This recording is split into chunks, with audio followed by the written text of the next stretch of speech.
আচ্ছা শোন, আগামী মাসে মালয়েশিয়া ট্যুরটা সেট করে ফেল। আমার খালু সহ। গতবার তো নেপালে ঘুরতে নিয়ে গেছিলাম, খুব খুশি হয়েছিল। এবার একটু মালয়েশিয়াটা ঘুরে নিয়ে আসি। এবার কি বলবো, কোম্পানি ট্যুর, কোম্পানি স্পন্সর করলো। নিশ্চয়ই, তুই আমার একমাত্র বিশ্বস্ত সাইনবোর্ড। একটা কথা বলি তোকে, বল। এই যে তুই এত বড় একটা কোম্পানির মালিক, তুই তো বাসায় বলিস তো এটা কনফিডেন্স, বিদেশে যাইস বলিস কোম্পানির ট্যুর, আবার রেস্টুরেন্টে গেলেও আমার নাম ভাঙাস। এত টাকার মালিক তুই, তারপরও লাইফটা মিডল ক্লাস মানুষদের মতো। এর কারণটা কি তোর? কারণ আমার কাছে মনে হয় প্রাচুর্য মানুষের সুখ শান্তি কেড়ে নেয়। তুই জানিস, আমার প্রতিটা সকাল শুরু হয় নাদিয়ার সাথে খুনসুটি দিয়ে। আমি যে খুব ঘুম কাতুরে লোক তা কিন্তু না, আমি ইচ্ছা করে দেরি করে ঘুম থেকে উঠি। আর ও প্রতিদিন সকালবেলা এক একটা অভিনব পদ্ধতি বের করে আমাকে ঘুম থেকে ওঠানোর জন্য। এই যে আমার সকালটা শুরু হয় আমার ওয়াইফের সাথে দুষ্টু মিষ্টি খুনসুটি দিয়ে, যেদিকে সবার ভাগ্যে জোটে জোটে। এই যে আমাকে ফোন দিয়ে বললো কচুর মুখে নিয়ে আসতে, আবার ইলিশ আনার কথা বলার সময় একটু চিন্তা করছে যে ওর হাজব্যান্ড ইলিশ কেনার সামর্থ্য রাখে কিনা।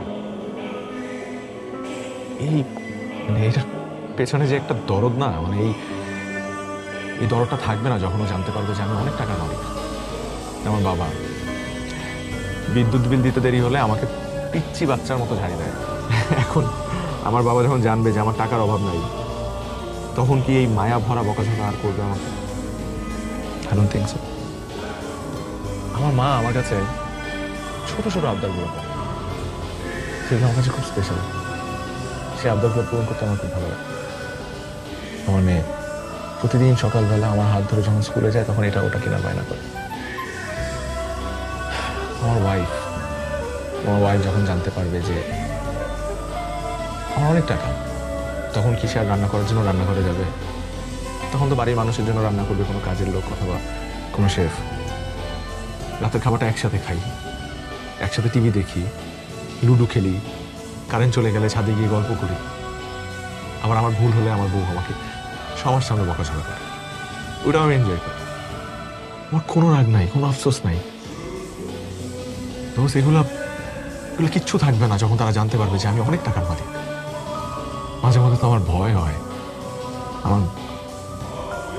আমার মনে হয় আমার সম্পদ, আমার টাকা পয়সার কথা জানার পরে যদি ওরা আমাকে আলাদা করে দেয়, আগের মতো যদি আমার সাথে কথা না বলে, খুব মেপে মেপে হিসাব করে কথা বলে, তখন তো আমার খুব কষ্ট লাগবে। আমি তো মানতে পারবো না। আমি চাই না আমাদের মধ্যবিত্তের সুখ প্রাচুর্যের কাছে হেরে যাক, টাকা পয়সার কাছে হেরে যাক। তার মানে কিন্তু এই না